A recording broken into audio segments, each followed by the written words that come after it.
Hello, hello, je vous partage ici comment je réalise la purée d'ail gingembre. Très facile à réaliser. Restez simplement jusqu'à la fin. Pour la vidéo, ici, j'ai l'ail et le gingembre qui sont déjà nettoyés. Pour les quantités, je prends 2 fois plus d'ail que de gingembre parce que habituellement, dans mes poudres, dans mes épices que j'utilise en cuisine, il y a déjà du gingembre déshydraté que je fais moi-même. Donc, c'est assez concentré. Par la suite, je vais simplement découper un petit morceau pour que ça passe facilement au mixeur. Et on va rajouter un peu d'huile. Alors, l'équivalent de 3-4 cuillères à soupe, tout simplement. Parce qu'ici, je ne mets pas d'eau, vu que je vais conserver. Pour une plus longue conservation, je choisis de ne pas mettre d'eau. Donc, mixer simplement avec d'huile. Et pas trop d'huile non plus.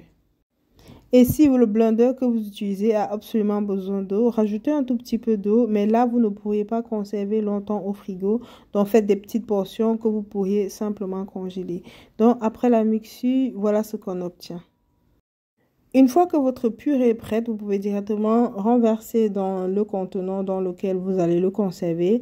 Ici, j'ai commencé par le mettre là avant de me rappeler que non, je dois rajouter un tout petit peu de sel, un tout petit peu de citron et quelques clous de girofle qui servent dans tous ces 3 éléments de conservateur naturel vu que je vais garder ma purée au frigo pendant quelques temps.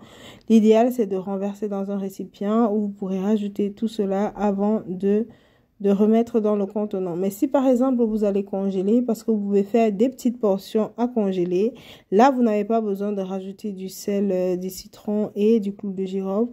Vous faites directement vos petites portions que vous congelez. Donc là je rajoute un tout petit peu de sel. Et tenez-en compte lorsque vous allez assaisonner vos plats qu'il y a déjà au préalable un peu de sel dans votre purée. Je rajoute également un tout petit peu de citron, mais vraiment pas en grande quantité.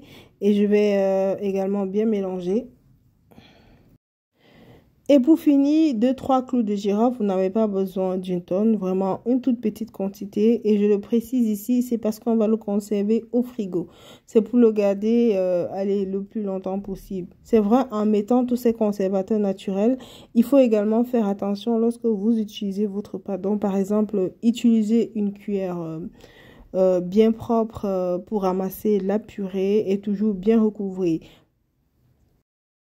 Et voilà notre purée ail gingembre qui est prêt. Comme vous pouvez voir, c'est très bien concentré. Comme vous avez pu le voir, on n'a pas rajouté d'eau.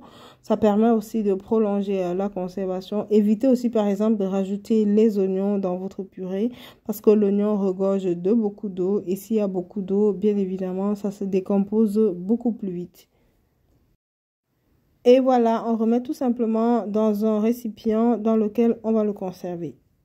Et voilà, notre purée est déjà prête. Ainsi, vous en avez à disposition pour vos repas et vous faire gagner beaucoup de temps en cuisine.